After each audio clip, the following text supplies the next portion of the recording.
প্রিয় দর্শক শ্রোতাবৃন্দ, সমুখে শান্তি পাড়াবার অনুষ্ঠানের আজকে ৪৩ পর্ব। এই পর্বে আমরা একটু ব্যতিক্রমে একজন অতিথি নিয়ে আপনাদের সামনে উপস্থিত হয়েছি এবং আমাদের এই প্ল্যাটফর্মের যে কাজকর্ম, আমরা যে সমস্ত মানুষদের আমন্ত্রণ জানাই, সে মানুষদের ধারাবাহিকতায় আপনারা নিশ্চয়ই জানেন যে সাধারণত যারা লেখালেখির সঙ্গে যুক্ত, যারা সম্পাদনার সঙ্গে যুক্ত, যারা জ্ঞান, বুদ্ধি, ধারণা, চিন্তা বা আমাদের সমাজের যারা বিদ্বজ্জন, তাদের আমরা এখানে নিয়ে আসি এবং পরিচয় করে দিই এবং তাদের যে কাজকর্ম, তাদের যে সামাজিক কাজ, সেই সমস্ত কাজগুলোর ভেতর দিয়ে আমরা নিজেরা আসলে একজন মননশীল মানুষ হওয়ার চেষ্টা করি। সেক্ষেত্রে আমাদের একজন ব্যতিক্রমী মানুষ, অবশ্যই ব্যতিক্রমী বলবো, অনিন্দ্য কর। তিনি কলকাতা থেকে নমস্কার। আমাদের সঙ্গে যুক্ত হয়েছেন। নমস্কার দাদা। তিনি পেশায় মেকানিক্যাল ইঞ্জিনিয়ার, কিন্তু আসলে মেকানিক্যাল ইঞ্জিনিয়ার হলেও আমরা জানি যে একটা খটখটে একটা যান্ত্রিক জীবনের সাথে হয়তো তার সম্পর্ক ঘটবে বা মেলবন্ধন হবে, কিন্তু ব্যতিক্রমী এবং বিস্ময়কর যেটা ব্যাপার, তিনি নিজের মতো করেই তার যে কাজকর্ম, কাজের ক্ষেত্র, সেটি একটা অন্য অঙ্গনে, অন্য আঙ্গিকে নিজেকে তিনি এক অর্থে বলা যায় সারাক্ষণ নিয়োজিত রেখেছেন। তার জন্ম 1953 সালে কলকাতা শহরেই, এবং তিনি একটি সরকারি রাষ্ট্রায়ত্ত সংস্থাতে কাজ করেছেন, জেনারেল ম্যানেজার হিসেবে অবসর নিয়েছেন। আর তার এখন যে কাজের ক্ষেত্র, আমরা যেটার কারণে তাকে আমাদের সামনে, তাকে আমরা দর্শকদের সামনে নিয়ে এসেছি, সেটির মূলত যেটি ব্যাপার, সেটি হচ্ছে বিশ্বের নানা দেশের যে কাগজ মুদ্রা, পত্র মুদ্রা, ডাক টিকেট, ডাক বিভাগ সম্পর্কিত যে ডাক বিভাগীয় যে সামগ্রী, এই সমস্ত বিষয়ে তার অভিজ্ঞতা এবং সংগ্রহ দীর্ঘদিনের। আমাদের এই দর্শক অনিন্দ্য কর, তিনি 226টি দেশের 850টির বেশি সংখ্যক মুদ্রার এক বিশাল ভান্ডার তৈরি করেছেন। এবং আমরা জানি তিনি বিশ্বের নানা জায়গায় এগুলোর তার যে এক্সিবিশন, এই সংগ্রহগুলোর, সেটা নানাভাবে তিনি আলোচিত হয়েছেন এবং অনেক জায়গায় খুব প্রশংসিত হয়েছেন। এবং আমাদের এখানেও তিনি রাজশাহীতেও এসেছিলেন, আমাদের যে চিহ্ন মেলার আয়োজন, সেখানেও তিনি এটা প্রদর্শন করেছিলেন, কিন্তু সে প্রদর্শন ছিল খুব সীমিত। আমরা আজকে তিনি তো সবসময় সংগ্রহের মধ্যে আছেন, তিনি প্রদর্শনের কাজ করছেন, প্রদর্শনটা তার প্যাশন, ইমোশন, আমরা যাই বলি, এটার মধ্যেই তিনি নিজেকে এক ধরনের সেদিয়ে দিয়েছেন, নিজেকে সারাক্ষণ এটার মধ্যে নিমগ্ন রেখেছেন। এবং আমরা দেখেছি যে এই জিনিসগুলোর ক্ষেত্রে এটা শুধু সংগ্রহ রাখা বা প্রদর্শন করাটাই তার নয়, এইগুলোর ভেতর দিয়ে তার যে পাণ্ডিত্য, দক্ষতা এবং তার যে লেখাপড়া, বিদ্যা, চিন্তা এবং এই সমস্ত বিষয়গুলোর ভেতর দিয়ে তার যে সমসাময়িক সমাজ, রাষ্ট্র, রাজনীতি সম্পর্কে তার যে অভিজ্ঞান, এটাও আমাদের বিশেষভাবে দৃষ্টি আকর্ষণ করে। তিনি সংগ্রহ যেমন করেন, সেই সংগ্রহের সাথে নিজেও তৈরি হন, নিজেও এক ধরনের নির্মিতি পান এসবের ভেতর দিয়ে। টিভি চ্যানেলে, আনন্দবাজারে, টাইমস অফ ইন্ডিয়া, উত্তরবঙ্গ, এমনকি বাংলাদেশে বৈদ্যুতিন যোগাযোগ মাধ্যম, সবসময় তিনি এইসব নিয়ে ভাবছেন, কাজ করছেন। তার যে প্রদর্শনী, সেটা সম্প্রচার হচ্ছে এবং তার যে কাজের ফিরিস্তি, সেটা আমরা অনেকেই জানি এবং অনেকেই সে বিষয়গুলোতে আসলে, আমি তো ব্যক্তিগতভাবে তার কাজের সাথে সরাসরি দেখেছি, শুনেছি, জেনেছি এবং তিনি আমার খুব প্রিয় মানুষ একজন। আমরা আশা করি আজকের আলাপের মধ্য দিয়ে আপনারাও তাকে ভালো মতো চিনতে পারবেন, জানতে পারবেন। তার যে কাজের ক্ষেত্র, যে পরিসর, সেটার সাথে আপনাদের যোগাযোগ হবে, সম্পর্ক তৈরি হবে এবং আপনারা নিশ্চয়ই দেখবেন, বিশেষ করে বাংলাদেশের দর্শক শ্রোতাদের আমি মনে করি যে তিনি একটি ভিন্নধর্মী এবং ভিন্ন প্রফেশনের মানুষ। এই প্রফেশনের ভিন্নতা আসলে মানে আমাদের বাংলাদেশের যে মিউজিয়ামের যে কালচার, প্রত্ন সংগ্রহের, প্রত্নতত্ত্বের তাত্ত্বিক যে দিকগুলো আছে, সেগুলো যে সংগ্রহ, সেগুলোর মধ্য দিয়ে যে লেখাপড়া করা, সেগুলোর মধ্য দিয়ে যে ভাবনা চিন্তা ডেভেলপ করা, এই জিনিসগুলোর ক্ষেত্রে আমাদের দেশে আমরা দেখেছি যে কাজ আমাদের হচ্ছে, কিন্তু কাজের ক্ষেত্রে এক ধরনের দুর্বলতা চোখে পড়ে। এবং সেই দুর্বলতাগুলো আমরা দেখতে পারবো যে অনিন্দ্য করের সংগ্রহের মধ্য দিয়ে আমাদের কোন কোন জায়গায় খামতিগুলো আছে, এবং কিভাবে তারা এই কাজটাকেও প্রফেশনালি এগিয়ে নিয়েছেন। তো আমার ব্যক্তিগত কথা আসলে কম, আমি অনিন্দ্যদার কাছে যাব। আমাদের খুব প্রিয় মানুষ অনিন্দ্য কর, তিনি তার যে সংগ্রহশালা এবং সেই সংগ্রহশালার ক্ষেত্রে বিশেষ করে মুদ্রা, ডাক টিকিট, এই সমস্ত বিষয় আমি খুব মুখিয়ে আছি আজকের এই আড্ডা এবং আলোচনার জন্য, তার সংস্পর্শে এসে তার কথা শোনার জন্য। নিশ্চয়ই আমার সাথে দর্শক শ্রোতারা তো আছেনই, দুই বাংলার দর্শকরাই এখানে যুক্ত আছেন। আমি সবাইকে শুভেচ্ছা স্বাগত জানিয়ে আজকে আপনাদের সবাইকে মানে অভিনন্দন জানাই এবং আমন্ত্রণ জানাই। অনিন্দদা, আপনি কেমন আছেন? হ্যাঁ, ঠিক আছে, ভালো আছি, সবাই ভালো থাকবেন। জি। হ্যাঁ, খুব আমি নিজেকে খুব গর্বিত মনে করছি যে আমাকে এরকম একটা সুযোগ দেওয়ার জন্য। আম, না, আমি আসলে সেই শুরুতে একটা জিনিস, যে আপনার আসলে এটা কোত্থেকে শুরু হলো এরকম একটা কাজের মধ্যে যে যুক্ত হওয়া, এটা আহ, একটু একটু যদি বলতেন। ব্যাপারটা ব্যাপারটা হলো ওইরকম যে ছোটবেলায় যখন স্কুল টুলে যেতাম আর কি, 6, 7, 7 পড়তাম, তখন তো এই সংগ্রহ ফংগ্রহর ব্যাপারটা জানতাম না। তবে ওই অন্যান্য ছেলেদের থেকে দেখে আমিও একটু শুরু করেছিলাম দেশলাইয়ের বাক্স জোগাড় করা, সিগারেটের প্যাকেট জোগাড় করা, এসব করছিলাম। তারপরে যখন স্কুলের গণ্ডি পেরিয়ে কলেজে গেলাম, তারপরে হঠাৎ একদিন বাবার বাক্সের মধ্যে, ট্রাঙ্কে যেখানে জামা কাপড় রাখা হতো, তার মধ্যে কিছু দেখলাম বাবা 5-6টা ব্রিটিশ পিরিয়ডের টাকা রেখে দিয়েছেন। তো আচ্ছা। আমি একটু অবাক হলাম যে এগুলো বাবা কেন রেখে দিয়েছেন, তখন তো ব্রিটিশ জমানা শেষ হয়ে গেছে, এগুলো কেন রেখে দিয়েছেন। বাবাকে স্ট্রেট জিজ্ঞেস করলাম আমি, কি ব্যাপার, এগুলো কেন রেখে দিয়েছো, কি করবে তুমি এগুলো দিয়ে। তখন বললো কিছুই না, এগুলো ছিল আমার কাছে, তো আমি এই জন্যই রেখে দিয়েছি। আমি বললাম, তখন কিরকম একটা উৎসাহ আমার ভেতরে গ্রো করলো। আমি সাথে সাথে বললাম, ঠিক আছে, তুমি এগুলো রেখেছো যখন আমাকে দাও, আমি দেখি এগুলোকে নিয়ে কতদূর যেতে পারি। আহ, তখন সেরকম কিছুই মনের মধ্যে ছিল না। তো যাই হোক, অত বড় বড় ব্যাংক নোট দেখে আমিও একটু ঘাবড়ে গেছিলাম, কারণ স্বাধীনতার পরে ওরকম সাইজের ব্যাংক নোট তো আমরা সচরাচর দেখিনি। আহ, যেরকম একটা 1,000 টাকার নোট যেটা আমার হাতে এসেছিল, হ্যাঁ, হ্যাঁ, জর্জ ঠিক সিক্সের আছে। ছবি দেওয়া, হুম, হুম, ঠিক আছে, জর্জ হুম। সিক্সের ছবি দেওয়া, তারপরে এই একটা জর্জ সিক্সের ছবি দেওয়া 1,000 100 টাকার নোট, 100 টাকার নোট, হ্যাঁ। এই নোটগুলো হাতে এসেছিল। তারপরে এই জর্জ ফাইভের ছবি দেওয়া একটা 10 টাকার 100 টাকার নোট, এগুলো হাতে আসাতে আমি একদম মানে নিজেকে কিরকম যেন ভাবলাম যে এই মূল্যবান জিনিসগুলো এরকম ভাবে রয়েছে, জর্জ ফাইভের ছবি দেওয়া 10 টাকার নোট। তো এগুলো দেখে খুব একটা আমি এক্সাইটেড হয়ে গেলাম। এক্সাইটেড হয়ে যাওয়ার পরে তারপরে আহ, তারপরে তো কলেজে যাতায়াত শুরু করলাম। আস্তে আস্তে এগুলোর ব্যাপারে একটু জানতে চেষ্টা করলাম সিনিয়রদের কাছ থেকে। তারপরে যাই হোক, কলেজ জীবন পার হয়ে চাকরি জীবনে ঢুকে পড়েছি, তখন সাথে সাথে কিছু কিছু সংগ্রহ আরম্ভ করেছি ব্যাংক নোটের। তো ব্যাংক নোট সংগ্রহ আরম্ভ করেছি, চলছে। ভারতবর্ষের নানা জায়গায় পোস্টিং হয়েছে আমার চাকরি জীবনে, তারপরে বিদেশেও গেছি কয়েকবার।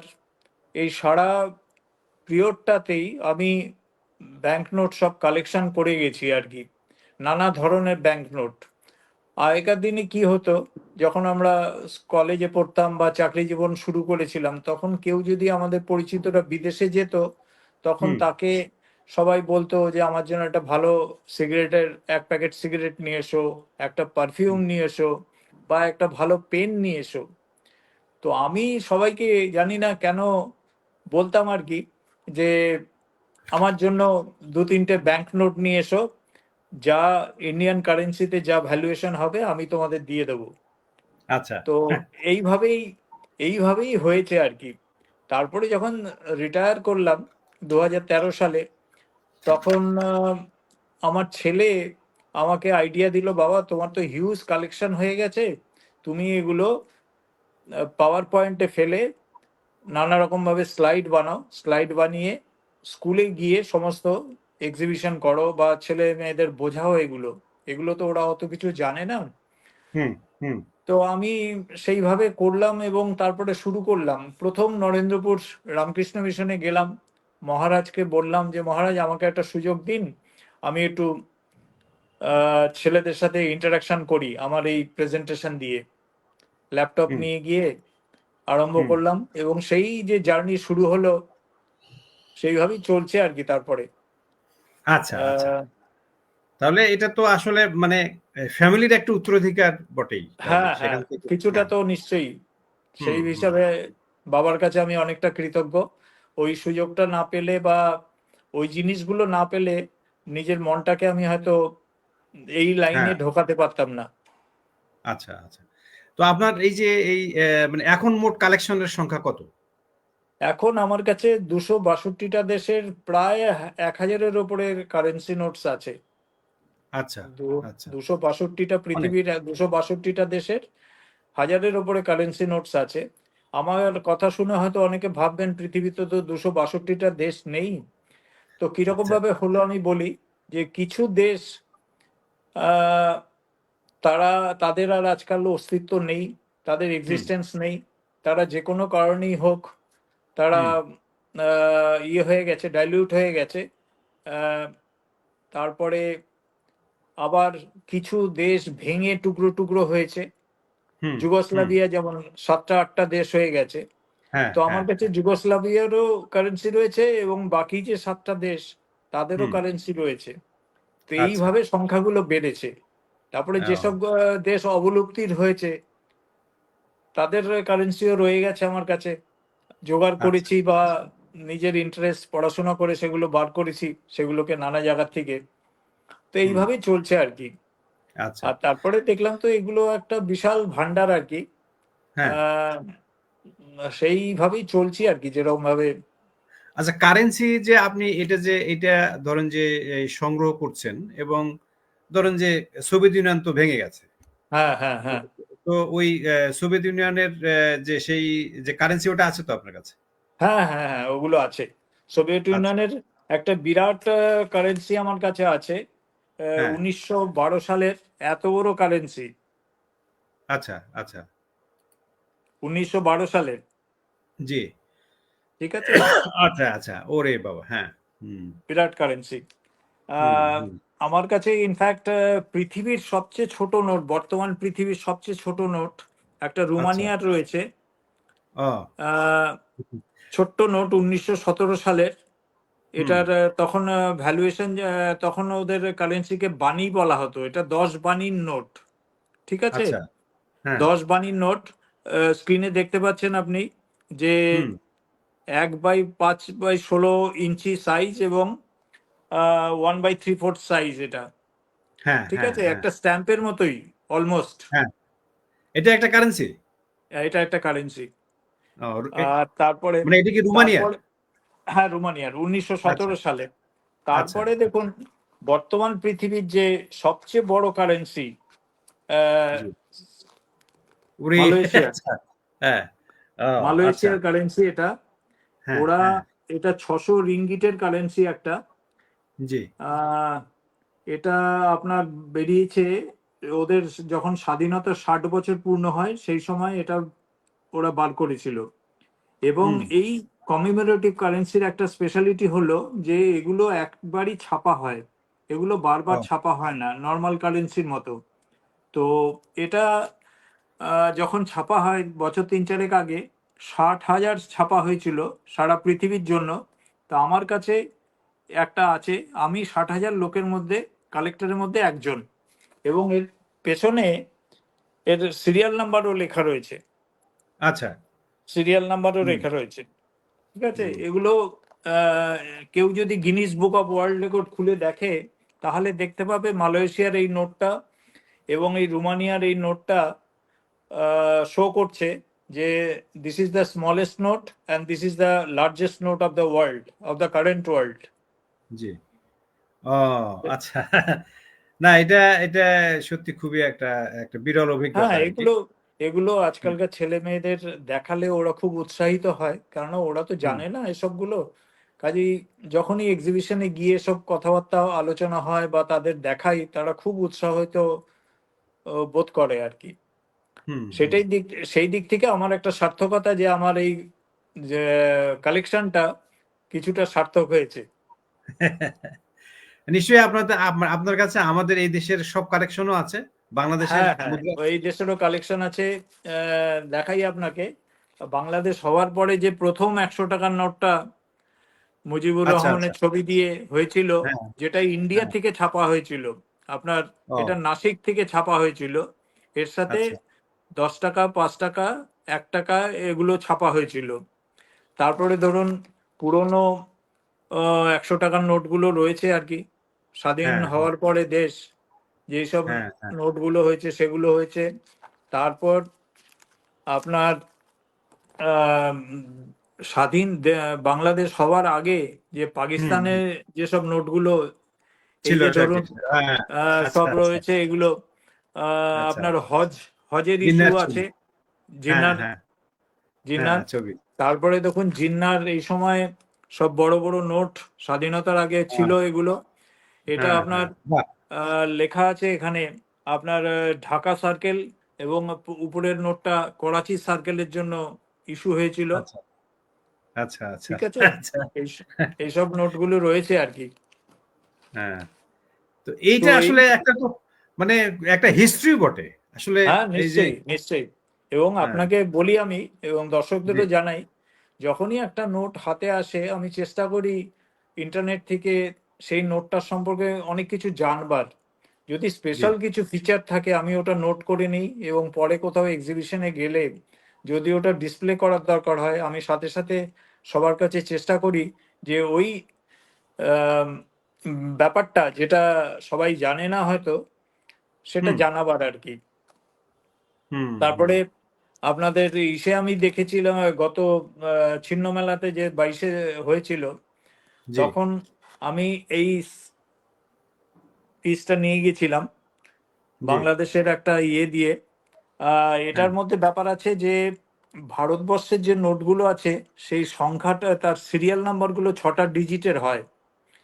হ্যাঁ, তো সেইটা দিয়ে আমি প্রকাশ করার চেষ্টা করেছিলাম। প্রথম নোটটি হচ্ছে মুজিবরের জন্ম তারিখ, আচ্ছা, 17ই মার্চ হ্যাঁ, 1920। হ্যাঁ, তারপরের ডেটটা হচ্ছে আপনার স্বাধীনতা দিবস, আপনার 26/3/71। আচ্ছা, এবং তারপরের নোটটা হচ্ছে মুজিবরের মৃত্যুদিন, হুম, 15ই আগস্ট হ্যাঁ, উনিশশো ১৯৭৫। পঁচাত্তর হুম, পঁচাত্তর তো হুম, এইভাবে হুম।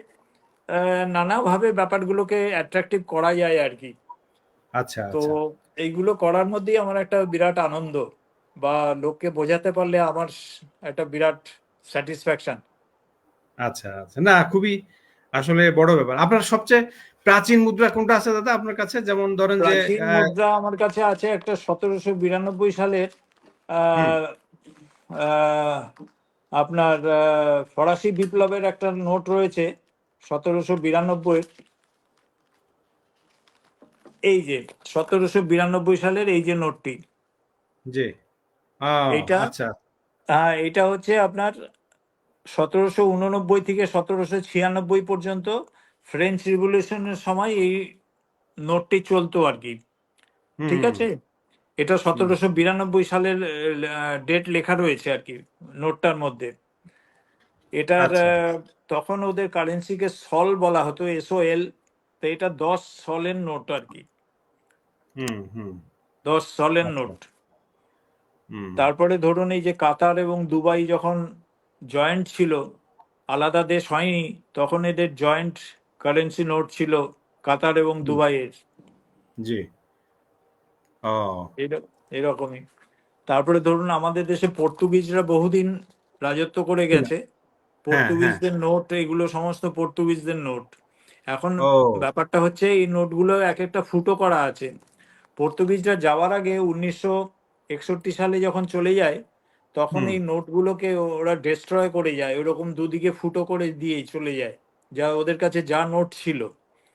তো সেই হিসাবে এই নোটগুলো সমস্ত দুদিকে ডেস্ট্রয় করা হয়েছে।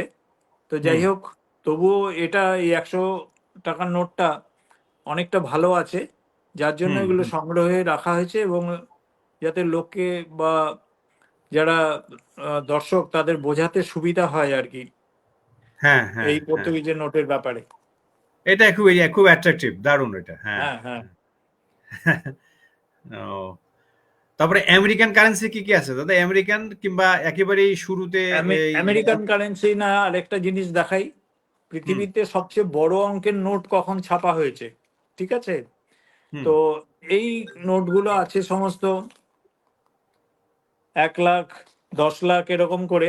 তবে জি, রিসেন্টলি জিম্বাবুয়ে একটা 100 ট্রিলিয়ন ডলার্সের নোট ছাপা হয়েছে।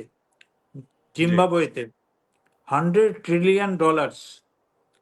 এইসব, হ্যাঁ। হুম। এটাই বাহ! বর্তমান পৃথিবীতে সবচেয়ে বড় হুম, অঙ্কের নোট। সেটাও রাখা হয়েছে। এগুলো সমস্ত যুগোস্লাভিয়ার নোট, এগুলো বড় বড় হুম। অঙ্কের। কিন্তু সবচেয়ে বড় অঙ্কের নোট হচ্ছে জিম্বাবুয়ের। এটা আপনার 100 ট্রিলিয়ন ডলার্স। বাপরে বাপ! তো এই ও। আর কি ব্যাপার। তারপরে আরো একটা ব্যাপার আছে। হুম, পৃথিবীতে আহ, আমরা হয়তো অনেকেই জানি না যে যেরকম আহ, পুরুষদের মধ্যে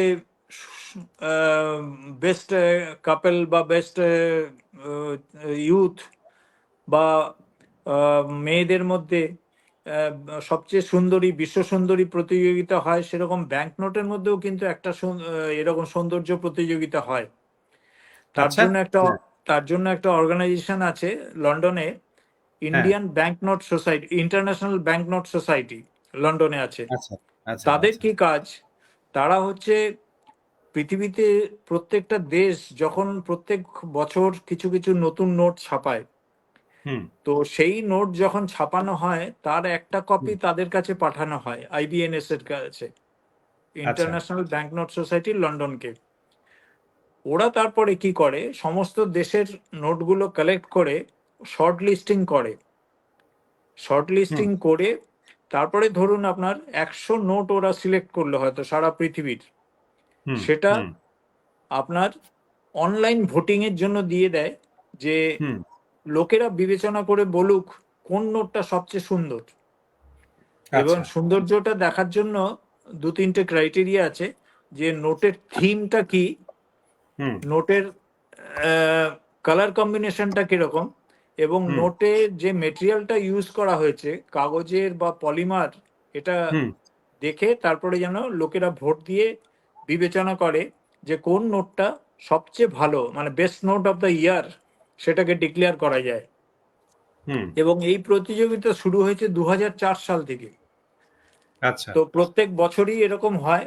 আমার এখানে যেরকম আছে, আমার কাছে 2004 থেকে এই 2023 পর্যন্ত প্রত্যেক কটা নোটই আছে আমার কাছে। যেগুলো আচ্ছা। নোটগুলো বেস্ট নোট বলে ডিক্লেয়ার হয়েছে সেই নোটগুলো সব আছে। এই যে হুম, ধরুন হুম, 2009-তে বারমুডার থেকে একটা হয়েছে, তারপরে কাজাখস্তান থেকে হয়েছে 2012-তে, 2013-তেও কাজাখস্তান পেয়েছে, আবার 2011-তেও কাজাখস্তান বেস্ট প্রাইজ পেয়েছে। এবং হুম। লাস্ট যেটা হয়েছে সেটা আপনাকে দেখাই, সেটা একটা ক্রিকেট প্লেয়ারের ওপরে হয়েছে, ভিভিয়ান রিচার্ডসের ওপরে। আচ্ছা, এই আচ্ছা। ব্যাংক নোটটা বার দারুণ। করেছিল ইস্টার্ন হ্যাঁ। Caribbean central bank. ইস্টার্ন হুম, ক্যারিবিয়ান সেন্ট্রাল ব্যাংক। এই হুম, নোটটায় যে ছবিটা দেখা যাচ্ছে ওটা স্যার ভিভিয়ান রিচার্ডসের ছবি। হুম। এবং এই বাহ! নোটটি দু হুম, সালে বেস্ট হ্যাঁ। নোট অফ দ্য ইয়ার বলে ডিক্লেয়ার হয়েছে। হুম। তো এই রকম ভাবেই সমস্ত ব্যাপারে একটু আমাকে ওয়াকিবহাল থাকতে হয় একটু, না তাহলে হলে তো এগুলো, এগুলো। হ্যাঁ, বলুন। হ্যাঁ, তো এগুলো তো আপনাকে সংগ্রহের জন্য নানা সময় মানে খেয়াল রাখতে হয় যে কোথায় কি হচ্ছে না হ্যাঁ, হচ্ছে বা সংগ্রহ কোথায়। রাখতে খেয়াল রাখতে হয়। আপনাকে একটা কথা বলি যে হুম, যে কোনো সংগ্রাহককে আজকের যুগে একটু ভালো করতে গেলে দু তিনটে জিনিস খুব দরকার। প্রথম হচ্ছে, হুম, একটা হচ্ছে বেসিক সিনসিয়ারিটি। আমি যে কাজটা করব সেই কাজটার প্রতি আমার একটা ডেডিকেশন বা সিনসিয়ারিটি থাকা দরকার। That is the basic requirement. ঠিক আছে? হুম, তারপরে হুম, ধরুন, আপনি যে কোনো জিনিসই সংগ্রহ করুন, বাড়িতে একটু আপনার আলাদা স্পেস দরকার। জি, এই জিনিসগুলো জি, যে রাখবেন, নিজের জিনিসগুলো, ফাইল টাইল গুলো রাখতে হবে, সেই জন্য হুম, বাড়িতে একটু স্পেস দরকার নিজের। হুম, হুম, আরেকটা হচ্ছে কিছু আর্থিক হ্যাঁ, সচ্ছলতা থাকা দরকার। এই থাকা তিনটে দরকার। হচ্ছে একজন সংগ্রাহকের জন্য বেসিক রিকোয়ারমেন্ট। আর্থিক সচ্ছলতায় যদি একটু না থাকে, কেননা সব জিনিস তো আর আপনি বাজার থেকে বা বন্ধুর থেকে ফ্রিতে পাবেন না। না, কিছু কিছু না, জিনিস আপনাকে সংগ্রহ করতে হবে, কিনে হয়তো সংগ্রহ করতে হবে। তো তার জন্য আর্থিক সচ্ছলতাটাও কিছু দরকার। হুম, তো হুম। এরকম ব্যাপারটা থাকা দরকার। তবে ওই সর্বোপরি আমি বললাম যে সিনসিয়ারিটিটা থাকা দরকার, যেন এটা কন্টিনিউ এটা করে আর কি। সবচেয়ে বেশি, সবচেয়ে বেশি। সবচেয়ে বেশি, সবচেয়ে বেশি। হ্যাঁ, হ্যাঁ।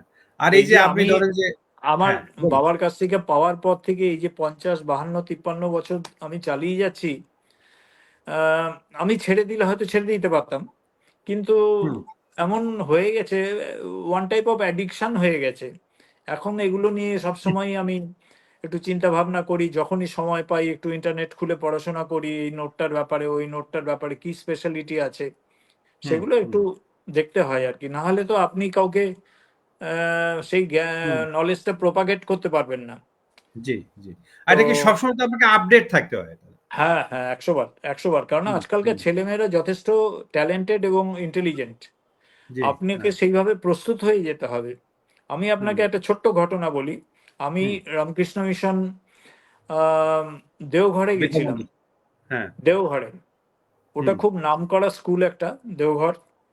হুম, সেখানে দুটো সেকশন আছে ওদের স্কুলের। একটা হচ্ছে ক্লাস 6 থেকে 10 পর্যন্ত, আরেকটা সেকশন আছে 11 and 12। হুম, দুটোর এস্টাবলিশমেন্ট আলাদা। তো মহারাজ আমাকে বললেন যে আপনি ফার্স্ট হাফটা এই ছোটদের একটা ক্লাস নিন, আর সেকেন্ড হাফে সন্ধ্যের পরে আপনি হুম, 11 আর 12 এর ক্লাস নেবেন। জি, আপনি বিশ্বাস করবেন না, ক্লাস 6 এর ছেলেরা বসেছে 6 থেকে 10 পর্যন্ত, তাদের হুম, আমি লেকচার দিচ্ছি। তারপর ওদের একটা আমি ব্যাংক নোট দেখিয়েছি সাউথ সুদানের, হুম, সাউথ সুদান। তো আমি ওই নোটটা দেখে বলেছি, জিজ্ঞাসা করেছি সমস্ত ছেলেকে, যে তোমরা বলতে পারো এই সাউথ সুদান কেন রিসেন্টলি খুব বিখ্যাত হয়েছে? হুম, আপনি বিশ্বাস করবেন না, ক্লাস 6 এর একটা ছেলে, that is the entry level 6 হুম, ওদের এন্ট্রি স্কুলে, লেভেল।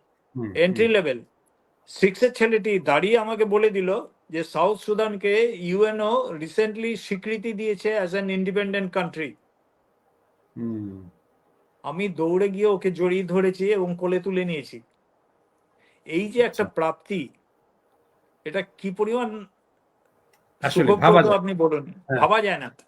হ্যাঁ, ভাবা একটা যায়। 6 এর ছেলেকে, সেখানে ক্লাসের 10 এরও ছেলেরা রয়েছে, এইরকম একটা প্রম্পট অ্যান্সার, মানে আমি হুম, কোশ্চেন করার সাথে সাথে, this is hmm, really marvellous. তো এইগুলো হয়। হ্যাঁ। তারপরে তো আরেকটা ঘটনা বলি, আরেকটা জি, ঘটনা বলি। আরেকবার রামকৃষ্ণ মিশন আসানসোলে গেছিলাম। আচ্ছা, ওখানেও অনেক ছেলের সাথে পরিচয় হয়েছে এক্সিবিশন প্রেজেন্টেশন দেওয়ার সময়। হঠাৎ আমাকে আহ, আহ, বোধহয় বছর তিনেক পরে, ওই ছেলেটি তখন ক্লাস 10-এ পড়তো। ও 12 পাস করে কলেজে ভর্তি হয়ে গেছে, বেনারস হিন্দু ইউনিভার্সিটিতে ভর্তি হয়েছে। হুম, ও আমাকে হঠাৎ একদিন ফোন করে বলছে যে স্যার, আপনার এরকম লেখা একটা আমাদের লাইব্রেরিতে দেখলাম। আমি হুম, বললাম কি ব্যাপার? বলে না, আপনি মাদার তেরেসার ওপরে, তার জন্মদিনে একটা টাইমস অফ ইন্ডিয়াতে একটা অনলাইন পাবলিকেশন আমার হয়েছিল আর কি। তখন হুম, ফিজিক্যাল পেপার, নিউজ পেপার বন্ধ ছিল। তো বলছে যে আপনার ওই লেখাটা এখানে ফ্রেমে বাঁধিয়ে ওখানে আমাদের হুম লাইব্রেরিতে রাখা আছে। আপনি চিন্তা করুন, বিএইচইউর মতো একটা হুম হুম হুম প্রফেশনাল, প্রতিষ্ঠান। মানে এরকম প্রমিনেন্ট ইনস্টিটিউশনে আমার লেখা ওরা ফ্রেমে বাঁধিয়ে ওরা ওখানে রেখেছে। হুম হুম এগুলো হচ্ছে অ্যাচিভমেন্ট বা এগুলি স্যাটিসফ্যাকশন। হ্যাঁ হ্যাঁ, না এটা তো এগুলা আপনি যে কোনো একটা কাজে ডেডিকেটেডলি করলে সেটার একটা তো আছেই, তার সেটা ফল কিন্তু আছেই, পাওয়া যায়। হ্যাঁ একটা সেটা পাওয়া যায়। ডেফিনেটলি তার রেজাল্ট একটা আসবেই। হ্যাঁ হ্যাঁ, মাস্ট, এটা আসবে, এটা পাওয়া যায়। এটা এটা যে কোনো রকম যে কোনো মানে আঙ্গিকে এটা আপনার সামনে আসবেই ফ্রি আর কি। সত্যি, আর আমি এই কাজ করে আমি এত স্যাটিসফাইড, এবং আম, আমি কোনোদিনও ফিল করিনি যে আমি আমার রিটায়ারমেন্ট হয়ে গেছে, কি কাজ করব কি করব না, এই জিনিসটা আচ্ছা। কখনো আমি ফিল করতে পারি না। এবং অনেক লোককে বলি যে আমার 24 ঘন্টা সময়টাও যেন কম পড়ে যাচ্ছে পার ডে। কেননা এমনি ধরুন তো কিছু সংসারে থাকতে গেলে কিছু সাংসারিক কাজকর্ম থাকেই, হুম তারপরে ধরুন নিজের এসব পড়াশোনা বা এইসবগুলো নিয়ে কালচার করা, এই করা, এগুলো একটা হুম। বিরাট ব্যাপার। আচ্ছা, তারপরে আপনি আরেকটা আপনার পার্ট আছে, সেটা হচ্ছে যে ডাক টিকিট। হ্যাঁ, ডাক টিকিট। ডাক টিকিট ডাক আমি টিকিট। কিছু স্পেশাল ডাক টিকিট আমি কালেকশন করেছি। সেগুলো হচ্ছে কিছু নোবেল লরেটস এর উপরে আছে। নোবেল জি। লরেটস যারা, রাশিয়ার অনেক নোবেল লরেটস এর উপরে ডাক টিকিট আছে, সেরকম কিছু কালেকশন আছে। নোবেল লরেটসও খুব একটা ইন্টারেস্টিং সাবজেক্ট আর কি। হুম সেটা আমি আপনাকে দেখাই আর কি, দর্শকদের, তাহলে বুঝতে পারবেন যে পৃথিবীতে যত নোবেল লরেটস আছে, অনেক দেশ কিন্তু তাদের ওপরে ব্যাংক নোট বার করেছে। এই যে হুম ধরুন আহ, ম্যাডাম কুরি, হুম। ম্যাডাম কুরি, হ্যাঁ উনি হ্যাঁ। প্রথম মহিলা যে কিনা নোবেল পুরস্কার পেয়েছিলেন 1903 সালে। হুম তারপরে আবার হাজবেন্ডের সাথে পরে আবার ফিজিক্সে পেয়েছেন, প্রথমবার কেমিস্ট্রিতে পেয়েছিলেন, আহ, প্রথমবার ফিজিক্সে পেয়েছিলেন, তারপরে উনি কেমিস্ট্রিতে আলাদাভাবে পান, এখানে যুগ্মভাবে পেয়েছিলেন হাজবেন্ডের সাথে। আচ্ছা আচ্ছা আচ্ছা। তারপরে তো ধরুন এই যে আইভো অ্যান্ড্রিক, উনিও হুম লিটারেচারের উপরে, যুগোস্লাভিয়ার, উনিও নোবেল পুরস্কার পেয়েছেন। হুম, আহ, তারপরে এগুলো আছে সমস্ত, নোবেল পুরস্কারের উপর এরকম আছে অনেক। আর হুম, তারপরে হুম। আপনার ধরুন ইউনেস্কো হেরিটেজ সাইট, আচ্ছা। আপনার বাংলাদেশেরও একটি আছে এখানে, হ্যাঁ হ্যাঁ। আহ, বাগেরহাট, বাগেরহাট বাগেরহাট মস্ক, মসজিদ। হ্যাঁ মস্ক, হ্যাঁ হ্যাঁ এগুলোর হ্যাঁ। ওপরে আমার প্রচুর কালেকশন আছে। আমাদের হুম ইন্ডিয়ার লালকেল্লা, হুম সেটাও। তারপরে এখানে শ্রীলঙ্কার একটা আছে, হুম। এগুলোর ওপরে প্রচুর কালেকশন আছে আমার। তারপরে এই একটা আছে আপনার পাতালা, পাতালা প্যালেস, তিবেতের, হুম। যেখানে আপনার দালাই লামার উইন্টার প্যালেস ছিল, সেটার উপরে আচ্ছা একটা আচ্ছা। আছে। এরকম সমস্ত আছে, এই এগুলো সব ডাক ব্যাপার আর টিকিট। কি। হ্যাঁ, এগুলো। তারপরে ধরুন এই যে আপনার ব্যাংক অফ কুমিল্লার ওপরে কিছু আমার চেক আছে, যেগুলো 1943 সালের, 44 সালের, ব্যাংক অফ হুম। কুমিল্লা, আচ্ছা। হ্যাঁ। Bank of Comilla. এই যে ধরুন ব্যাংক অফ কুমিল্লার সমস্ত ওই 43 44 সালের সমস্ত চেক, এগুলো হুম হুম। ব্যাংক ইয়ে এটা করেছে 43-44 সেগুলোতে। সালের দিকে। হ্যাঁ হ্যাঁ। হুম তারপরে ধরুন এই যে আমাদের ছোটবেলায় আমরা দেখেছি, যখন বাইরে কোথাও ঘুরতে যাওয়া হতো, বাবা পকেটে করে ক্যাশ টাকা না নিয়ে আপনার এই এই স্টেট ব্যাংকের ট্রাভেলার্স চেক নিয়ে যেত। এগুলো হচ্ছে আচ্ছা। ট্রাভেলার্স চেক সমস্ত। এখন তো হুম সব ট্রাভেলার্স চেক বন্ধ হয়ে গেছে, হুম এখন আর হুম। ইস্যু করা হয় না, কারণ আজকাল সবাই এটিএম কার্ড নিয়েই যায়, হ্যাঁ কাউকে ক্যাশ হ্যাঁ। ক্যারি করতে হয় না। এগুলো একসময় প্রচলন ছিল খুব, আমরা ছোটবেলায় দেখেছি বাবা যখন আমাদের নিয়ে কোথাও যেতেন আর কি বাইরে, তখন এই ট্রাভেলার্স চেকগুলো এগুলো ব্যবহার করে এগুলো নিয়ে যেতেন ব্যাংক থেকে কালেক্ট করে, নিয়ে যেতেন এগুলো। হুম হুম তো এইরকম ভাবেই চলছে আর কি। তারপর আরেকটা ইন্টারেস্টিং জিনিস দেখাই।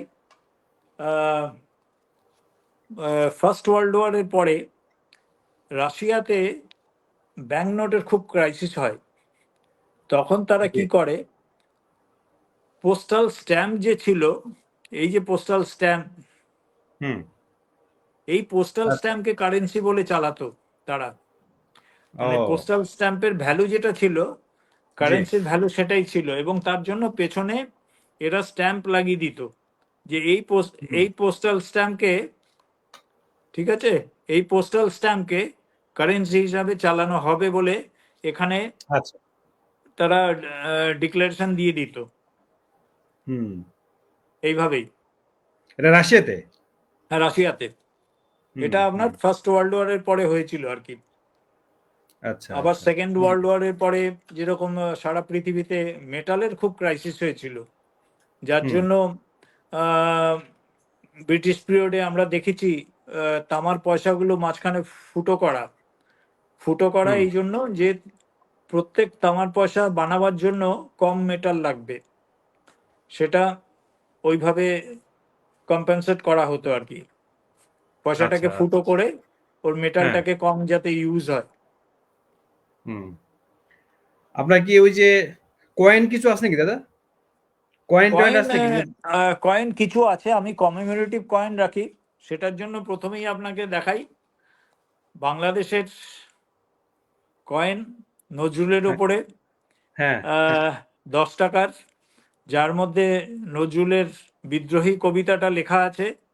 হ্যাঁ হ্যাঁ হ্যাঁ এবং আপনার বাংলাদেশের লোকজনদের জানাই আর কি, যে এই কয়েনটা যখন বাংলাদেশ মিন্ট করেছিল, এটা কিন্তু জার্মানি থেকে মিন্ট করা হয়েছিল, এবং হুম এই তার সার্টিফিকেটটা এখানে রয়েছে, আচ্ছা এবং ও সব মিন্টের লোকের সইও রয়েছে, গ্যারান্টি সার্টিফিকেট। আচ্ছা আচ্ছা ঠিক আছে। ও, তেমনি হ্যাঁ তেমনি আপনার রবীন্দ্রনাথের ওপরে একটা 150 বছরে বাংলাদেশ থেকে বার করা হয়েছিল, এই কয়েনটিও হ্যাঁ কিন্তু আপনার জার্মানি থেকে মিন্ট করা হয়েছে। এবং এর পেছনে আপনার ওই রবীন্দ্রনাথের কবিতাটা লেখা রয়েছে, হে নূতন দেখা দিক হ্যাঁ দেখা যায় আর কারবার পার। হ্যাঁ হ্যাঁ হ্যাঁ, এই হ্যাঁ লেখা রয়েছে। আচ্ছা আচ্ছা হুম আর তারপরে এই দেখুন একটা আহ, কলকাতার দুর্গাপুজোকে, মানে আমাদের ওয়েস্ট বেঙ্গল গভর্নমেন্টের দুর্গাপুজোকে ইউনেস্কো একটা আহ, আপনার রিকগনিশন দিয়েছে, জি ইনট্যাঞ্জিয়েবল ইনট্যাঞ্জিয়েবল কালচারাল হেরিটেজ বলে। এই রিজার্ভ হুম ব্যাংক এই দুর্গা ঠাকুরের ওপরে একটা কমেমোরেটিভ কয়েন বার করেছে গত বছর, ইউনেস্কো রেজিস্ট্রেশনের জন্য। ঠিক আছে, হুম ইউনেস্কো হুম এটাকে হুম রিকগনাইজ করেছে হুম ইনট্যাঞ্জিয়েবল কালচারাল হেরিটেজ বলে। তো সেটাও আচ্ছা আমার কাছে আছে। হুম আবার একটা জিনিস দেখাই, ইন্টারেস্টিং, কবিতার কথা যখন বললাম, ব্রাজিলের একটা নোট আছে। ব্রাজিলের হুম এক কবি, তার কবিতাটা ব্যাংক নোটে পেছনে ছাপা হয়েছিল। ও আচ্ছা কি মানে কতখানি সম্মান দিয়েছে আপনি চিন্তা করে দেখুন। হুম উনি একজন দেশের বিখ্যাত কবি, তার একটা বিখ্যাত কবিতাকে এরকম ব্যাংকনোটের মধ্যে স্থান দেওয়া, এটা কতখানি তার পক্ষে সম্মানজনক। অনেক সম্মানজনক হ্যাঁ ঠিকই হুম এবং হুম এই সেই রকম ভাবে আমিও বলতে পারি আর কি, যে এই যে ধরুন খেলাধুলার ব্যাপারেও হুম আছে সমস্ত পৃথিবীতে খেলাধুলা তো অনেক জায়গায় অনেক রকম হয়। আমাদের হুম দেশও কিন্তু খেলাধুলার এই যে যারা আহ, আহ, খুব ভালো প্লেয়ার বা খুব ভালো পারফর্ম করেন কোনো কম্পিটিশনে, তাদের হুম ব্যাপারে কিন্তু সেরকম ওয়াকিবহাল নন আর কি। অথচ পৃথিবীর আচ্ছা, কিছু কিছু দেশ দেখুন এরকম, তাদের ছবি দিয়ে ব্যাংকনোট হুম বার করে, হুম কিছু ছবি দিয়ে ব্যাংকনোট বার করে। হুম এই যে ধরুন লাস্ট ফুটবল ওয়ার্ল্ড কাপ যেটা হলো কাতারে, তার হুম ব্যাংকনোট, বাহ তার হুম ব্যাংকনোট। এই যে আপনার অলিম্পিক গেমস হলো, বিজিং এ হুম 2022-এ, তার ব্যাংক নোট দেখুন, হুম এগুলো সব ইন্টারেস্টিং। রয়েছে আর কি। তারপরে কিছু বিখ্যাত লোক যারা ধরুন হয়তো নোবেল পুরস্কার পাননি কিন্তু অন্যভাবে তারা বিখ্যাত, তাদের ওপরেও ব্যাংক নোট আছে। এই যে ধরুন চে গুয়েভারের ওপরে, আর্জেন্টিনার হুম বা হুম কিউবান নেতা যে হ্যাঁ হ্যাঁ চে গুয়েভারা, তার ওপরে ব্যাংক নোট। তারপরে এই নোটটি কিউবার একটি নোট, এর মধ্যে যে সিগনেচার রয়েছে সেটা চে গুয়েভারের সিগনেচার। হুম ও বাবা, তাই নাকি? আচ্ছা আচ্ছা। হ্যাঁ, তারপরে হ্যাঁ ধরুন এই আব্রাহিম লিঙ্কন, ওনার হুম ছবি দিয়ে আমেরিকার ডলার। হুম তারপরে নিকোলাস কোপার্নিকাস, কোপার্নিকাস যে বিজ্ঞানী ছিলেন, হুম হুম তার উপরে পোল্যান্ডের নোট। আচ্ছা। তারপরে ধরুন ইটালির বিখ্যাত পেইন্টার আপনার লিওনার্দো দা ভিঞ্চি, হ্যাঁ তার উপরে হ্যাঁ ব্যাংক নোট। হুম এ হচ্ছে পাস্কালস, যারা সায়েন্স নিয়ে পড়াশোনা করেছে পাস্কালস ল বলে জানে তারা, এই হ্যাঁ হ্যাঁ পাস্কালের ছবি দিয়ে ফ্রান্স বার করেছে। হুম তারপর লন্ডন বার করেছে দেখুন শেক্সপিয়ারের ওপরে, হুম শেক্সপিয়ারের ওপরে। হ্যাঁ কার্ল মার্কস। জার্মানি বার করেছে কার্ল মার্কসের ওপরে। হুম তারপরে লন্ডন বার করেছে দেখুন নিউটনের ওপরে। হুম তারপরে আপনার ফ্লোরেন্স নাইটাঙ্গেলের ওপরে লন্ডন বার করেছে ইউকে। হুম আচ্ছা। এটা হচ্ছে আপনার মাইকেল ফ্যারাডে, যারা সায়েন্স পড়ে, হ্যাঁ মাইকেল ফ্যারাডে ল ফ্যারাডের ফর্মুলা আছে, হ্যাঁ ইলেকট্রোলিসিস, হ্যাঁ ইলেকট্রোলিসিস, সেটার ব্যাপারে ইলেকট্রিক। মাইকেল ফ্যারাডের ছবি দিয়ে হুম এটা কোন এরকম দেশে? হয় আর কি। হ্যাঁ, এটা হুম ইউকের, ইউকে, হ্যাঁ। ইউকে। আরেকটা ইন্টারেস্টিং জিনিস শেয়ার করি। হুম অস্ট্রেলিয়ার মতো একটা উন্নত দেশ 2018 সালে একটা $50 ব্যাংকনোট বার করে, ঠিক আছে? আচ্ছা। হুম এই ব্যাংকনোটটা, এই যে প্রথম পাতায় যে ছবিটা দেখা যাচ্ছে, উনি হুম হচ্ছেন এডিথ কাওয়ান। উনি একজন লেডি পার্লামেন্টেরিয়ান, যিনি কিনা হুম প্রথমবার পার্লামেন্টে ইলেক্টেড হন। উনি প্রথমবার পার্লামেন্টে এসে খুব সুন্দর একটা বক্তৃতা দিয়েছিলেন দেশের হুম জনসাধারণের জন্য। সেই বক্তৃতাটা এইখানে মাইক্রো প্রিন্ট করে ছাপা হয় ওনার ছবির পাশে, ঠিক আছে? এটা আচ্ছা। ম্যাগনিফাই করলে দেখা যাবে ওনার হুম কবিতার বিষয়বস্তুটা এখানে ছাপা হয়।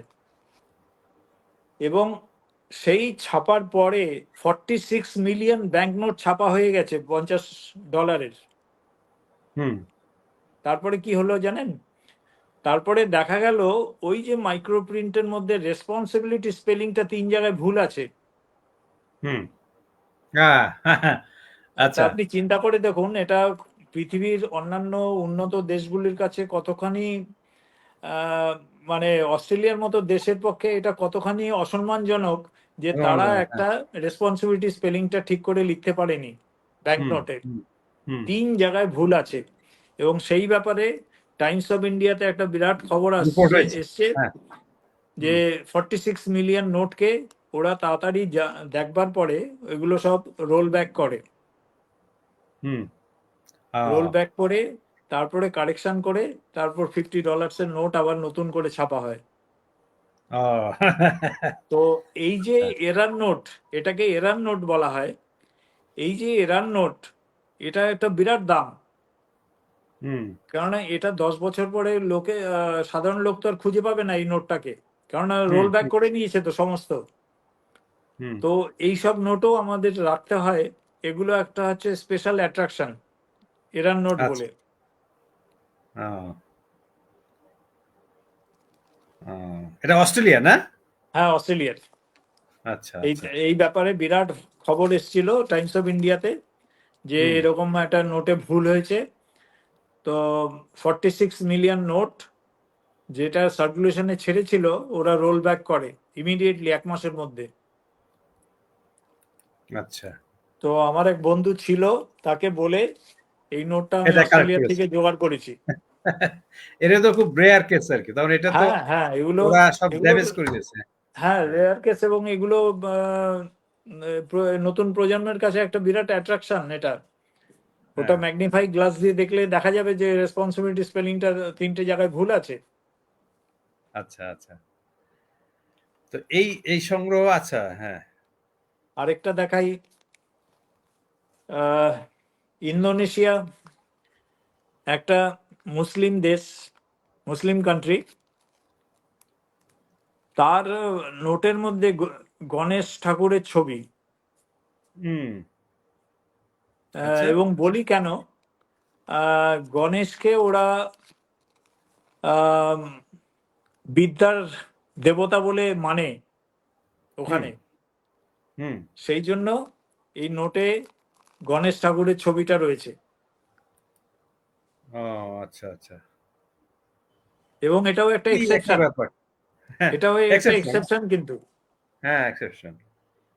মানে এগুলোই হচ্ছে আমাদের আসলে, মানে এক একটা দেশে এক একটা জাতির যে কত রকম ডাইমেনশন তাদের। হ্যাঁ, হ্যাঁ, হ্যাঁ। হুম, এই যে নোবেল লরেন্স এর ব্যাপারে বললাম, দেখুন আইনস্টাইনের উপরে হুম। আহ, আপনার ইসের থেকে বার করেছে। জার্মানি। হ্যাঁ, না না, জার্মানি না, এটা ইসরায়েল। আচ্ছা, আচ্ছা। ও কেননা আইনস্টাইনের, আচ্ছা, আইনস্টাইন শেষ জীবনে গিয়ে ইসরায়েলে শেল্টার নিয়েছিলেন। আচ্ছা, আচ্ছা। আহ, যখন হিটলার একে ইয়ে করার চেষ্টা করলো, ধরবার, হুম, তখন হুম, উনি ইসরায়েলে গিয়ে শেল্টার নিয়েছিলেন। এবং সেই হুম, ইসরায়েল ওনাকে হুম, সম্মান জানাবার জন্য হুম। এই ব্যাংক নোটটা তখন ছাপায়। আচ্ছা। ও উনি ফিজিক্সে নোবেল প্রাইজ পেয়েছিলেন 1921 সালে। হ্যাঁ, হ্যাঁ, সেটা আমরা জানি। হ্যাঁ, হ্যাঁ, হ্যাঁ, কিন্তু আসলে ওই শেষ জীবনে তাহলে ইসরায়েল তখনই এটা করেছে তো, যখন সে হ্যাঁ, শেল্টার ইসরায়েল নিল। তখনই করেছে, ইসরায়েল তখনই করেছে। আচ্ছা, আচ্ছা, আহ, আচ্ছা। উনি জার্মানি থেকে পালিয়ে প্রথমে ইউএসএ যান, ইউএসএ থেকে তারপরে ইসরায়েল গিয়ে থাকেন ওখানে। হুম, এই ইসরায়েলেও ওনাকে অফার করা হয়েছিল বোধহয় রাষ্ট্রপ্রধান হওয়ার জন্য, কিন্তু উনি রিফিউজ করেন। উনি হুম। ওখানেই নিজের ল্যাব ফ্যাব বানিয়ে ওখানেই ছিলেন আর কি শেষ জীবনটায়। আচ্ছা, আচ্ছা। না, খুব এইরকমই ইন্টারেস্টিং। ব্যাপার। আহ, হুম। এই উইনস্টন চার্চিল ইউকের আহ এক ইউকের, হ্যাঁ, কন্ট্রোভার্সিয়াল কন্ট্রোভার্সিয়াল ফিগার প্রাইম একজন। মিনিস্টার। হ্যাঁ, সেও নোবেল সেকেন্ড ওয়ার্ল্ড পুরস্কার ওয়ারে। পেয়েছিল, কিন্তু হ্যাঁ, ইউকে তার নামে ব্যাংকনোট বার করেছে 5 পাউন্ডের, দেখুন, হুম, 5 পাউন্ডের নোট উইনস্টন হ্যাঁ, চার্চিলের ব্যাপারে হ্যাঁ, করেছে।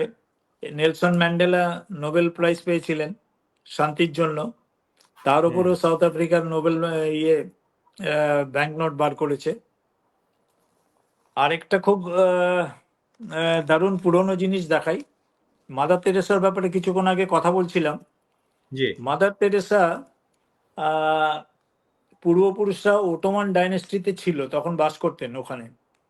আর আচ্ছা। মাদার তেরেসার জন্ম হয় অ্যালবেনিয়াতে। ওনার হুম। পিতামাতা অ্যালবেনিয়ান্স ছিলেন। তো এই মাদার তেরেসার যে ওটোমান ডাইনেস্টির সাথে একটা যোগ আছে।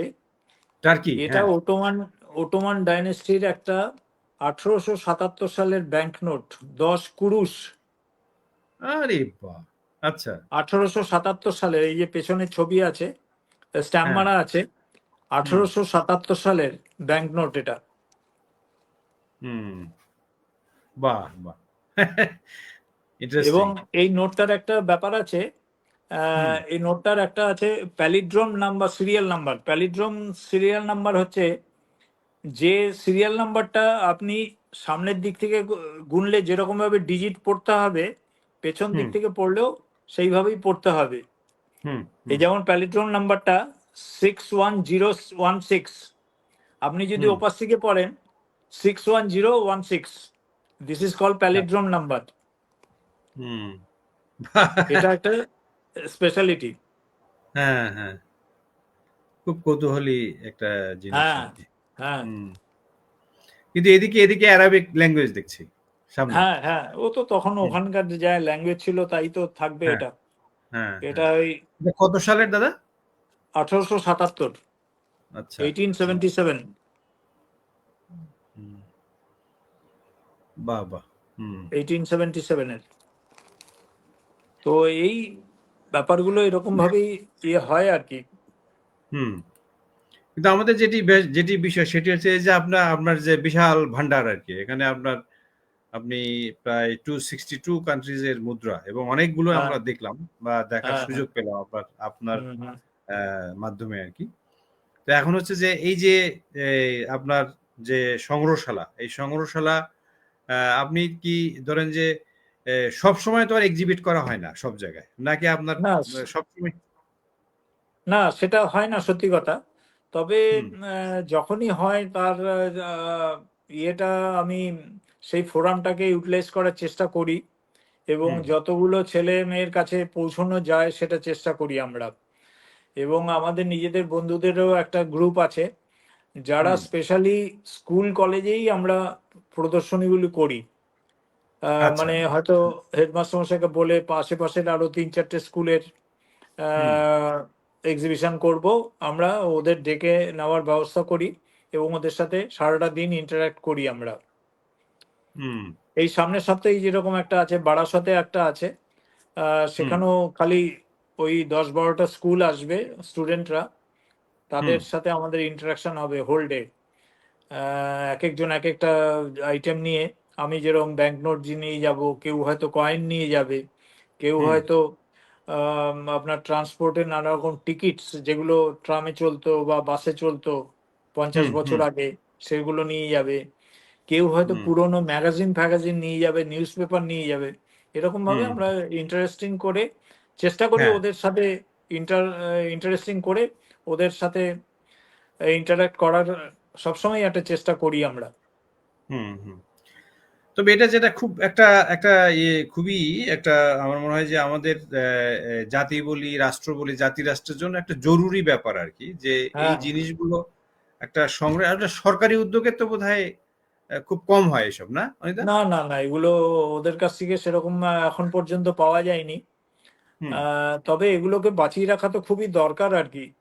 হুম নাহলে পরের প্রজন্ম হয়তো কিছুই জানতে পারবে না, কিছুই জানতে রাইট। পারবে না। সেই হুম জন্য হুম এই লিগেসিটাকে নিয়ে যেতে হলে সবার আন্তরিক প্রচেষ্টা থাকা দরকার।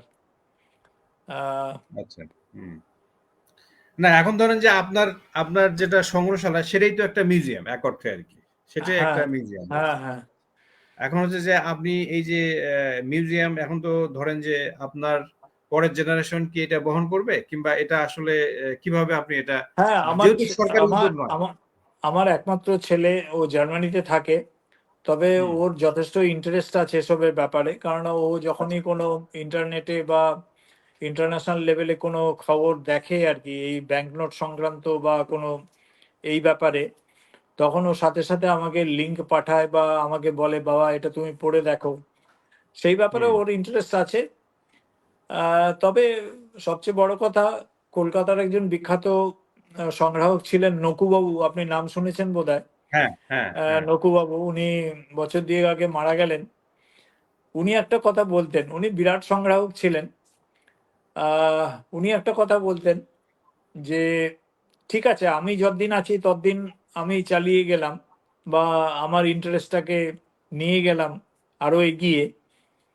লোককে যতটা পারি আমি সাহায্য করলাম বা তাদের বোঝালাম, তাদের শিক্ষিত করলাম এই ব্যাপারে। তবে হুম প্রত্যেকটা জিনিস কিন্তু নিজের ভাগ্য অনুসারে পরের মালিকানা পায়। ইন দি হুম সেন্স হুম যে আমি যখন থাকবো না, তখন এই ধরুন এই অটোমান ডাইনেস্টির এই ব্যাংক নোটটা কার কাছে যাবে এটা ওর হ্যাঁ ভাগ্যেই লেখা আছে। এটা ওর ভাগ্যেই লেখা আছে। হ্যাঁ হ্যাঁ তো ঠিক। উনি এই বিশ্বাসটা করতেন আরকি।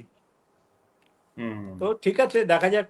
যতদিন হ্যাঁ। বেঁচে আছি ততদিন তো একটা না হ্যাঁ, না সেটা তো বটেই, সেটা নিজের মানে আমরা, স্যাটিসফ্যাকশন, হ্যাঁ, নিজে না আসলে মানসিক হ্যাঁ, হ্যাঁ, এক অর্থে যেটা বল। ব্যাপার যে আপনারা তো আসলে যেভাবে যে প্যাশন নিয়ে, যে ধৈর্য নিয়ে, সহনশীলতা নিয়ে যেভাবে আপনারা একেবারেই মনস্কতার সাথে কাজ করেন, সেই কাজের যে প্র্যাকটিস সেটা তো আসলে আমাদের মধ্যে একটু কমই আছে। বাংলাদেশে মানে এই রকমের পাগল ছাড়া তো এসব সম্ভব না। পাগল কিসিমের মানুষ ছাড়া, সত্যি তাই। হ্যাঁ, এটা তো সম্ভব না। কিন্তু এই পাগলামিটা তো সবার থাকে না। আর ধরেন যে এইটাকে এই যখন যেটা আছে সেটা খুঁজে বের করা, তারপরে সেটা কালেক্ট করা, তারপরে সেটা সংগ্রহ করে রাখা, সেটা বছর পর বছর সেটাকে প্রিজার্ভ করা প্রিজার্ভ একটু করা, কঠিন, এটা দ্যাটস কঠিন অল, ব্যাপার। এবং বিরাট চ্যালেঞ্জ। হ্যাঁ, তারপরে এটা আবার ইন্ডেক্স করার ব্যাপারও হয়তো থাকে, জিনিসটাকে হ্যাঁ, একটু আছেই তো। সাজিয়ে রাখা, কোনটা কি। দেখা যাচ্ছে অনেক জিনিস আপনার আছে কিন্তু আপনি ওই দিতে পারছেন না, মানে আসল সময় হয়তো খুঁজেই পেলাম না। খুঁজেই পেলেন না। রাইট। তো এই যে ব্যাপারটা, এটা এই জিনিসগুলোর ক্ষেত্রে আমি মানে আমরা আসলে এইজন্য এই কথাটা জিজ্ঞেস করলাম যে এই বেসরকারি উদ্যোগ তো ব্যক্তিগত উদ্যোগ, তাহলে এই জিনিসটা তো একটা নিশ্চয়ই গোল আছে, এটা কতদূর যাবে। আমরা একটা কাজ করতে লাগলেই তো আসলে ভবিষ্যতে হবে কি এরকম একটা হ্যাঁ, চিন্তা সেটাই করি। চিন্তা করা হয়। তবে এই ওই আর কি। ব্যাপার যেমন আর কি। আমাদের না আমাদের এই যে এই সন্দীপ দত্ত লিটল ম্যাগ লাইব্রেরি করলেন, উনি তো চলে গেলেন। হ্যাঁ, চলে যাওয়ার পরে চলে গেল। এখন আসলে কি তাই তো, অবস্থা আমরা কোনো খোঁজ খবর কিছুই জানি না। কি ঘটনা তাই এটা তাই তো। এই আর কি। কি তো কি যাই হোক আর পরিমাণ কি। তো পরিশ্রম এইটা করেছেন, হ্যাঁ, অমানসিক পরিশ্রম করেছে এবং এই অমানুষিক যে পরিশ্রম করেছেন। হ্যাঁ, তো এই যে ব্যাপারগুলো আরেকটি বিষয় দাদা, সেটা হলো যে আমাদের আসলে মানে আমাদের মতো মানুষদের আর কি, যাদের এই সমস্ত পাগলামি নাই আর কি, সেটা তাদের ক্ষেত্রে যে ব্যাপারটা সেটা হচ্ছে যে এটা তো একটা রিডিং এর ব্যাপার আছে, তাই না? যা আপনি যেমন এই যে মাদার তেরেসার এটা আপনি দেখেন, কিংবা আইনস্টাইন এটা, কিংবা মার্কসেরটা দেখালেন, কিংবা চে গুইভারারটা দেখালেন, কিংবা আমাদের বাংলাদেশেরটা, কিংবা বাংলাদেশ হওয়ার আগে পাকিস্তানেরটা দেখলাম, কিংবা ভারতেরটা দেখলাম, কিংবা আমরা যে দেখছি এই যে এত মুদ্রা এই সমস্তগুলো, তো এগুলোর কি আসলে এই ইয়েতে মানে ইউরোপ আমেরিকায় কি এরকম কোনো মানে তাদের কি কোনো সংগ্রহশালা আছে তাদের সরকারি উদ্যোগে কিংবা আছে, এখানে? লন্ডন টন্ডনে আছে এগুলো। এবং আপনি তো জার্মানিতে জার্মানিতেও। গিয়েছেন। হ্যাঁ, হ্যাঁ। জার্মানিতেও আমি শুনেছি যে এরকম ধরনের এক্সিবিশন হয় ওদের ওখানে। হুম তবে হুম কি স্কেলে হয় তা বলতে পারবো না। আমার ইচ্ছা আছে একবার জার্মানিতে অ্যাটেন্ড করার। আমি ছেলেকে হুম সেভাবে বলে রেখেছি যে যদি কখনো খবর পায় তাহলে যেন আমাদের খবর দেয় আর কি। হুম আহ, নিশ্চয়ই আছে, কারণ এই যে ধরুন আমরা ইন্টারনেটে যোগাযোগ করি, যখন কোনো নোট দরকার, আমার একটা স্পেসিফিক নোট হয়তো দরকার, আমি ইন্টারনেটে খুঁজি যখন, তখন দেখি আহ, পৃথিবীর নানা জায়গা থেকে নানা রকম কিন্তু আপনার এগুলো ইয়ে হয় আর কি। এই অনলাইনে অকশন যখন হয়, হুম প্রচুর লোক হুম পার্টিসিপেট করে, প্রচুর লোক হুম পার্টিসিপেট করে। এখন সবাই যে ব্যবসার জন্য করছে তা তো নয়। না না কিছু না না। লোক কিছু লোক এই প্রফেশনটাকে মেনটেন করার জন্য, বা তার একটা ইচ্ছা যে এই নোটটা যদি আমি পাই তাহলে আমার হুম একটা সংগ্রহের একটা মাত্রাটা একটু বাড়বে হয়তো। হ্যাঁ আহ, হ্যাঁ সেটা চিন্তা করে অনেকে করে। আহ, প্রচুর আছে, সেটা আমরা ইন্টারনেটে দেখতে পাই আর কি। যখন কোনো একটা এজেন্সির ওয়েবসাইটে গিয়ে আমরা অকশনের ব্যাপার ট্যাপারগুলো দেখি, হুম এবং কলকাতাও যে এই নমিসমেটিক সোসাইটির অকশন হয় আর কি, প্রত্যেক বছর হুম এবারও ডিসেম্বরে হবে, ওখানেও দেখি কিন্তু প্রচুর লোক পার্টিসিপেট করে নানা জায়গা থেকে। এবং অনলাইনেও অনেকে পার্টিসিপেট করে, ফিজিক্যালি আসা তো আছেই, তারপরে হুম অনলাইনেও তারা এসে নানাভাবে পার্টিসিপেট করে। হুম কাজেই একদম ডিজার্টেনিং কিছু ব্যাপার নয় আর কি, আছে লোকজন আছে এখনো। আচ্ছা আচ্ছা। না এটা খুব একটা মানে ভালো ব্যাপার। তখন এটা আসলে তো আমাদের এই জীবনযাপনের সাথেই জড়িত এক অর্থে। যেমন হ্যাঁ, হ্যাঁ। আমরা তো সাহিত্য পড়াই দু এক টুকরো। সেখানে ওই দেখা যায় যেমন ওই এই ১৯২২ সালে ২৩ সালে কিংবা রবীন্দ্রনাথ যখন যে বছর নোবেল পেলেন সেই বছরে একটা বিজ্ঞাপনের যে ল্যাঙ্গুয়েজটা আছে সেটাও তো একটা হিস্ট্রি। যে সেই তাই বিজ্ঞাপনের তাই তো ল্যাঙ্গুয়েজে কারো তাই তো কে বলছে। হ্যাঁ? অনেকে তো নানা রকম বিজ্ঞাপন কালেক্ট করেন, নানা ভ্রমণ রকম করে। হ্যাঁ, পুরনো কালেক্ট করেন। হ্যাঁ, হ্যাঁ। তো আচ্ছা। এগুলো আছে আর কি, এগুলো তবে ওই আর কি, যদি এগুলো, আমারও টার্গেট এটা, এবং আমার ছেলেও তখন ওইভাবে বলেছিল আমাকে, যার জন্য আমিও ওইভাবে এগিয়েছিলাম যে স্কুল হুম, কলেজে গিয়ে প্রচুর প্রোগ্রাম করতে হবে। স্কুলের ছেলেমেয়েরা আজকে জানেই না আমার ব্যাংক নোটে কটা ভাষাতে লেখা থাকে। এই হুম, যে ধরুন 10 টাকার একটা ব্যাংক নোট, তার মধ্যে হুম, কটা ভাষাতে লেখা থাকে সেটাই জানে না।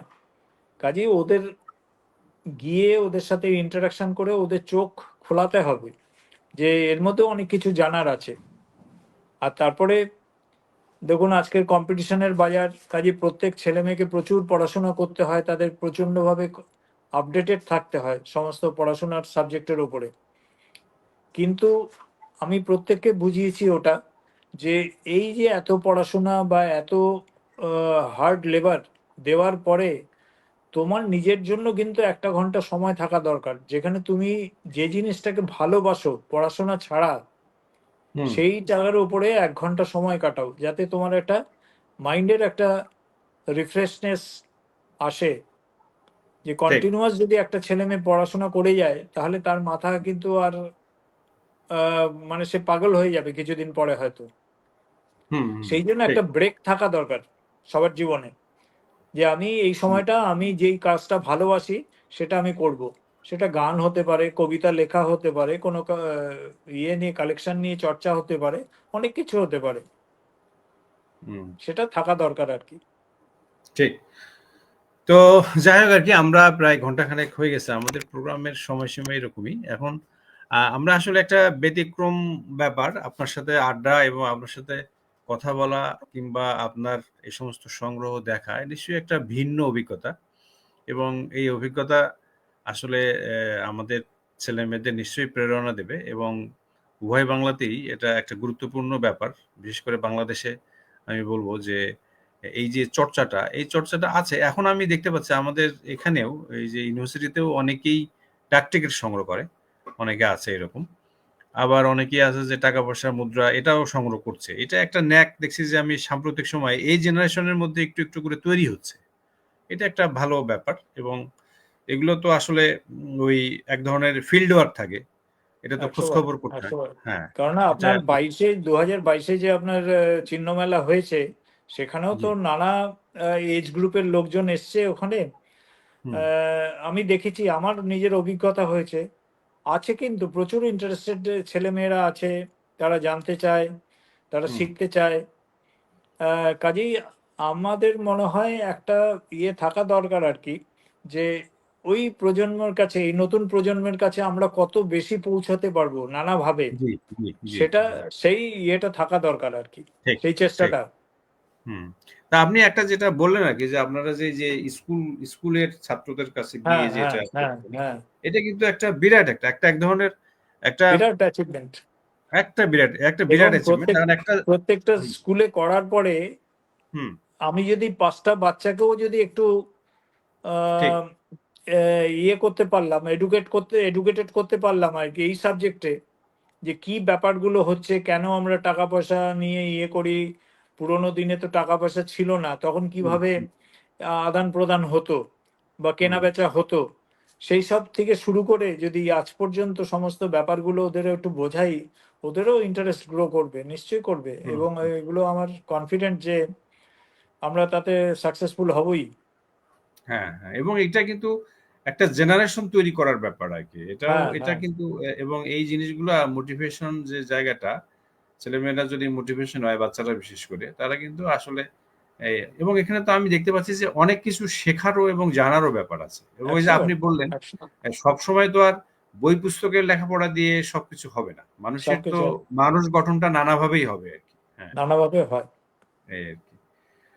তো আমরা আমরা আসলে খুবই উপকৃত হলাম অনিন্দদা। আপনাকে পাওয়া তো একটু কঠিন, আপনি ব্যস্ত আসলে। না, আপনি ঠিক আছে। উত্তর থেকে এসছেন এবং না, আমাদের না, এত ব্যস্ততার অনেক মধ্যে ধন্যবাদ, এবং আপনাদেরও অনেক একটা ধন্যবাদ ক্লান্তি এরকম আছে। আমাকে একটা সুযোগ করে দেওয়ার জন্য। আমিও হ্যাঁ আহ, হয়তো অনেকের কাছে পৌঁছলাম আমার নিজের হ্যাঁ বক্তব্য দিয়ে।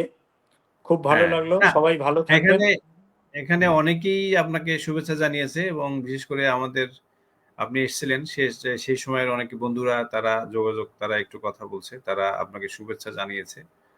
এবং আপনার যে কাজকর্ম, বিশেষ করে প্রদর্শন, এই প্রদর্শনে অনেকেই বলছে যে এটা একটা চমৎকার ব্যাপার, এবং এটা আর কি কি আছে তাদের খুব আহ, কৌতূহল আর কি, নানা বিষয়ে কৌতূহল, যে আসলে এই যে মুদ্রা, কয়েন, ডাক টিকিট, তারপরে এই যে আপনি বললেন যে টিকিটের কথা, বাসের টিকিট, ট্রামের টিকিট, হ্যাঁ, তারপর হচ্ছে যে বিজ্ঞাপন সংগ্রহ, এই যে কত হ্যাঁ, রকমের যে সংগ্রহ আছে, অনেক এবং রকম আছে।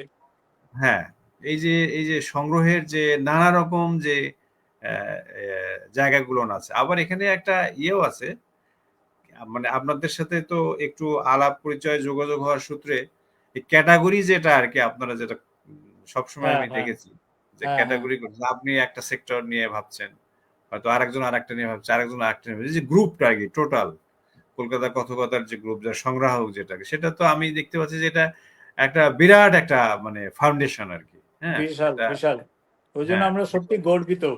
মানে হ্যাঁ, আমাদের মধ্যে এত নলেজেবল সমস্ত লোকজন রয়েছে। হ্যাঁ, আহ, কোনো একটা, ধরুন আপনার কোনো একটা কনফিউশন হলো, আপনি গ্রুপে যদি পোস্ট করেন এটার ব্যাপারে আমি একটু জানতে চাই, সাথে সাথে দু তিনজন হয়তো তাদের হুম, অভিমত গুলো দেবেন আর কি। এটা হ্যাঁ। বিরাট একটা পাওনা আর কি। না, খুব একটা ভিন্ন ধরনের ব্যাপার আর কি, এবং আমি তো খুব বলছি ভালো। বারবারই 100 বার। এটা আর কি।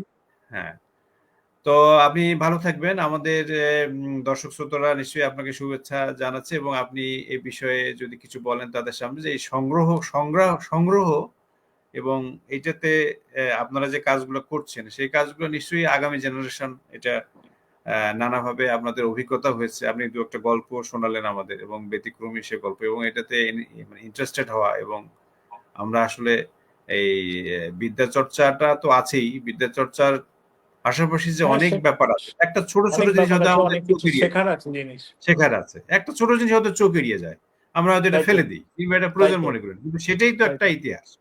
হ্যাঁ, তো এই যে একটা ব্যাপার, আমাদের নিশ্চয়ই দর্শক শ্রোতারা উপকৃত হয়েছে। আশা করছি নিশ্চয়ই আবার দেখা হবে। অনিন্দা, আপনি যদি কিছু বলার থাকে বলতে পারেন শেষে। শেষে যদি আপনাদের আপনার একটু, অনেক দর্শকরা আছেন তারা আপনাদের এই সংগ্রহ সম্পর্কে যদি কিছু আপনার মেসেজ থাকে তাহলে একটু যদি বলেন, বলে আমরা শেষ হ্যাঁ, করবো আর কি। সংগ্রহ সম্পর্কে ওই একটা কথাই বলার আর কি, যদি কেউ শুরু করে সেটা যেন তার পেছনে তাকে লেগে থাকতে হবে, তার সিনসিয়ারিটিটা দেখাতে হবে। তারপরে আস্তে আস্তে বাকি সবগুলো কিন্তু জোগাড় হয়ে যায়। একটা ভালো গ্রুপের সাথে তখন পড়লে পরে তার থেকে অনেক কিছু শেখার থাকবে বা ইয়ে করবে, এগুলো কিন্তু আম, হয়ে যাবে আর কি। কাজেই শুরুটা বা প্রচেষ্টাটা থাকা দরকার আর কি, এন্ট্রি জি। লেভেলে। সেই প্রচেষ্টাটা না থাকলে কিন্তু কিছুই হবে না।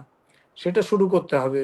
সংগ্রহের মধ্যে অনেক কিছুই আছে, অনেক কিছু সংগ্রহ করা যায়, কিন্তু আমাকে ঠিক করে নিতে হবে যে আমি কোন দিকটায় এগোবো। এখন একজন যদি ভাবে আমি সবকিছুই কালেক্ট করব, তাহলে কিন্তু একটু অসম্ভব হয়ে যাবে। এবং হুম, আমি ওই একটা কথা বললাম, আজকের যুগে আহ, আহ, সংগ্রহ জিনিসপত্র রাখার জন্য বাড়িতে একটা স্পেস দরকার আলাদা। জি। সেই জিনিসগুলো, সেই কথাটা মাথায় রেখে সবাইকে এগোতে হবে। নিশ্চয়ই সবাই সাকসেসফুল হবে, লেগে থাকলে পরে সাকসেসফুল হবেই হবে, এর মধ্যে কোনো ভুল নেই। আচ্ছা, আচ্ছা। Thank you. ধন্যবাদ দাদা, থ্যাংক ইউ। নমস্কার। আর থ্যাংক ইউ। আসলে যেটি ব্যাপার, হয়তো শুরুতেই মনে হতে পারে যে আপনার এত সংগ্রহ, এটা আমার পক্ষে সম্ভব নয়। এটা আসলে ছোট ছোট না না না, জিনিস এটা আস্তে আস্তেই আমি তো তো বড় বললাম হয়। তো, এটা হ্যাঁ, আমি আজ 50-55 বছর ধরে এগুলো পেছনে লেগে রয়েছি বা এইভাবে করছি আর কি। ঠিক আছে। তো সেটা সবারই হবে, সবাই আস্তে আস্তে করেই হবে তো। 1 নয় পয়সা করে করে জমিয়েই তো 100 টাকা, মানে 1 টাকা হয় 100 পয়সায়। কাজেই এগুলো কোনো ব্যাপার না, এগুলো হবেই। ওই বেসিক ব্যাপারটা, সিনসিয়ারিটিটা থাকতে হবে। রাইট। তা আপনাদের, আমাদের দর্শক শ্রোতাদের আমি শুভেচ্ছা জানাচ্ছি, যারা সময় দিয়েছেন তাদেরকে শুভেচ্ছা জানাই। নিশ্চয়ই আমাদের আগামী মাসে আবার দেখা হবে অন্য কারোর সঙ্গে। আমরা অনিন্দ্যদার শুভেচ্ছা কামনা করি এবং তার সুস্বাস্থ্য এবং দীর্ঘ জীবন কামনা করি। আপনি ভালো থাকবেন দাদা। ভালো থাকবেন, আপনারাও সবাই ভালো থাকবেন। ধন্যবাদ।